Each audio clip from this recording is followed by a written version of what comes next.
Hello everybody and welcome back to another weekly recap. The weekly recap is meant to go over any content changes, community updates, as well as doing a quick recap of the weekly Q&A.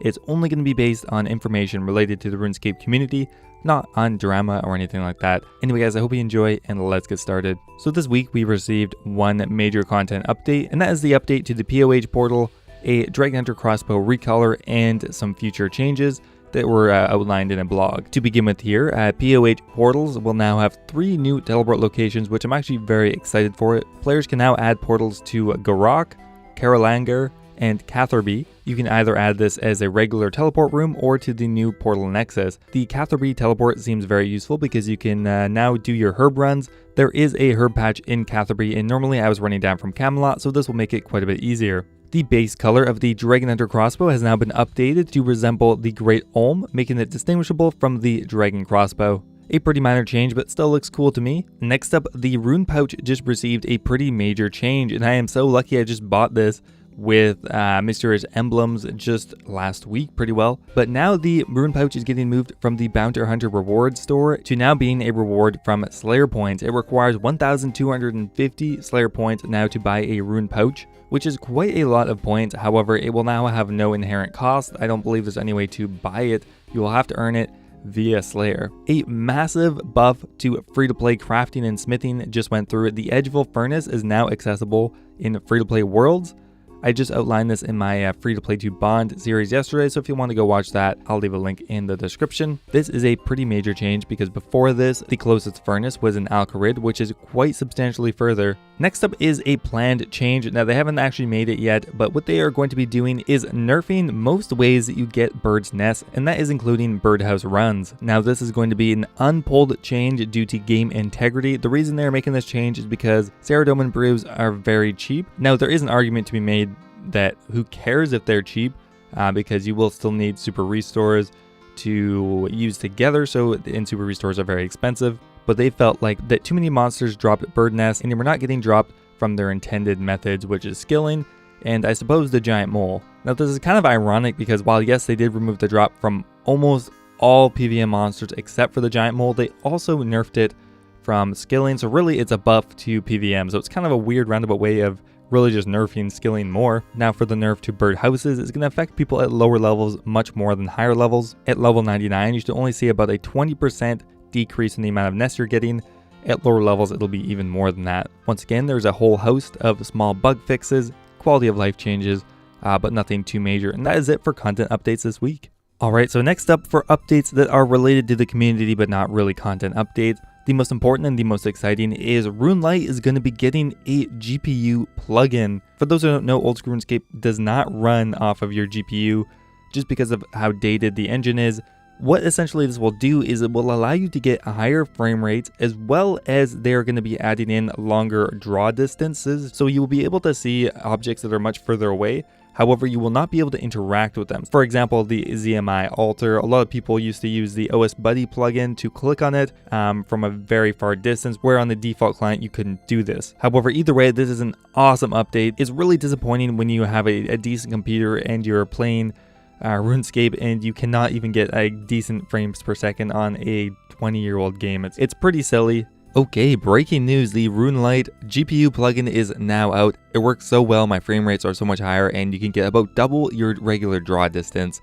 So go check it out. The plugin is called GPU, you just have to turn it on and increase your draw distance. Last Sunday, we managed to break 150,000 concurrent players, which is an amazing milestone. We haven't had that many players ever, so the launch of RuneScape Mobile has helped out so much. The player counts continue to be almost double what they were before its release. So good job guys, keep on playing and let's see if we can break an even higher and higher milestone. Next up here we have player workshops for the United Kingdoms and the USA. Just to briefly go over this, it's going to be an actual localized event for players to come in and give feedback on new content and get their opinions on certain things. You'll be given a free lunch and it seems like you will get paid as well. So if you happen to live in one of the workshop locations, definitely go ahead and give it a shot. And last up, I want to mention one thing. So for anyone who maybe is a little bit new and happens to be watching this video, there has been a ton of scams on Facebook relating to double experience in old school RuneScape.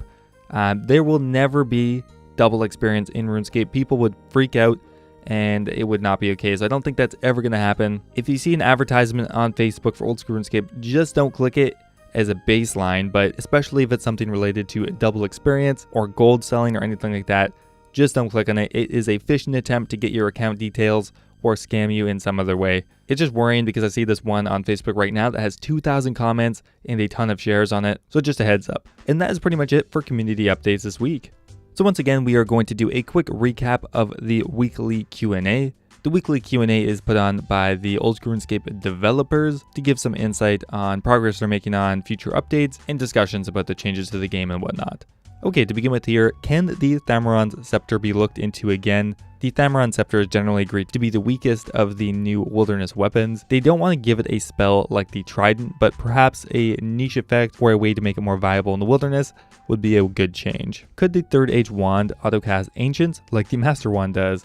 They said they don't see why not, but why though? Zaya Diaries are being released soon. Is it possible to include a Zulrah Resurrect style reward from Skatizo? They said if they're doing a death rework, it may not be needed. We'd have to take a look into it.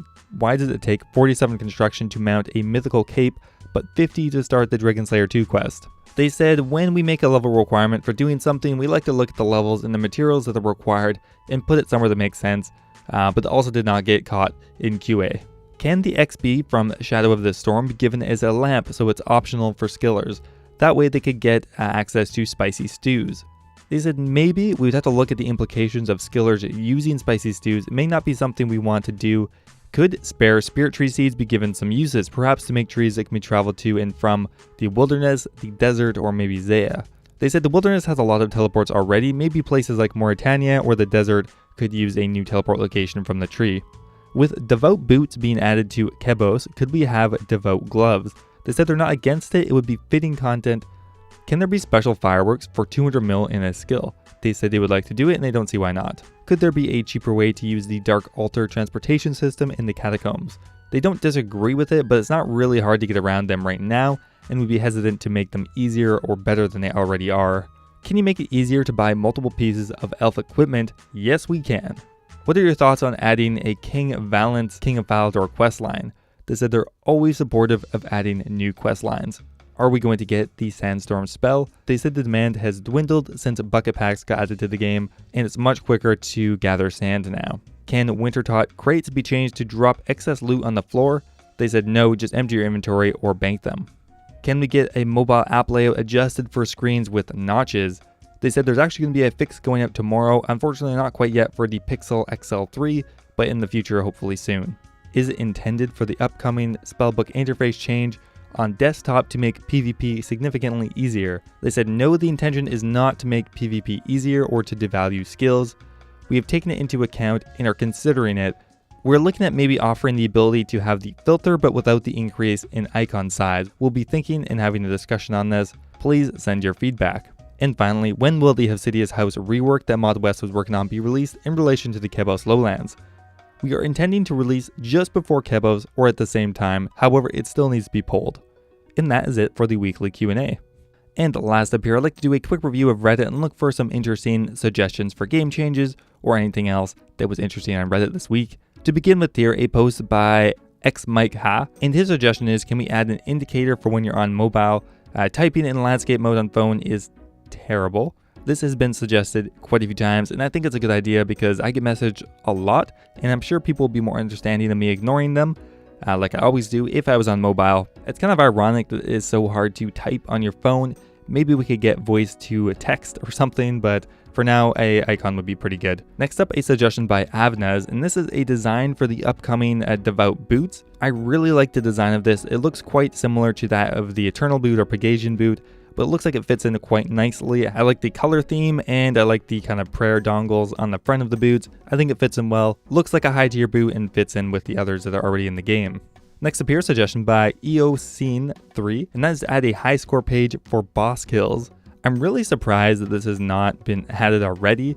There's already in-game counters for bosses, so there wouldn't even probably be that much work. There's already some sort of script that is counting all of this, so why not just post it on a web page somewhere? I think this would be an awesome incentive for people to continue killing bosses after they have achieved the pet and every single item they would ever want from it. I think this would even help lower level bosses or bosses that are never killed see more action just for getting to the top of the high scores. I think it's that big of an incentive, and this is a great idea. Next up here on mobile, can we have 2 windows opened at once? Now for a regular phone, I'd see why this might not work. There's not a lot of space to work with, but having the option would be nice. I don't think this should be the default view because it's going to take up so much screen space, but if you're on a tablet, I definitely see why it would be desirable to have both of them open at once. That being said, there's also a few other issues with content related to the game. This could affect the balance of quite a few skills and increase XP rates on mobile even further, so I kind of understand why they never added it. And last up here, a suggestion by Quality of Life Hamburger Helper. Can we make the Ring of Visibility less visible? Right now it's like the brightest color in the game, so can we make it more fitting with the ghostly robes? I think they should change it because right now it just looks like a gold ring. There's no differentiating color theme or anything like that. I would be happy with this change. And that's about it, guys. That is it for the weekly update. If you did enjoy, don't forget to go check out my Patreon. I will leave a link in the description for that. If you're looking for another way to support the channel, Patreon is an awesome way to do so. Thanks for watching, guys, and I will see you next time.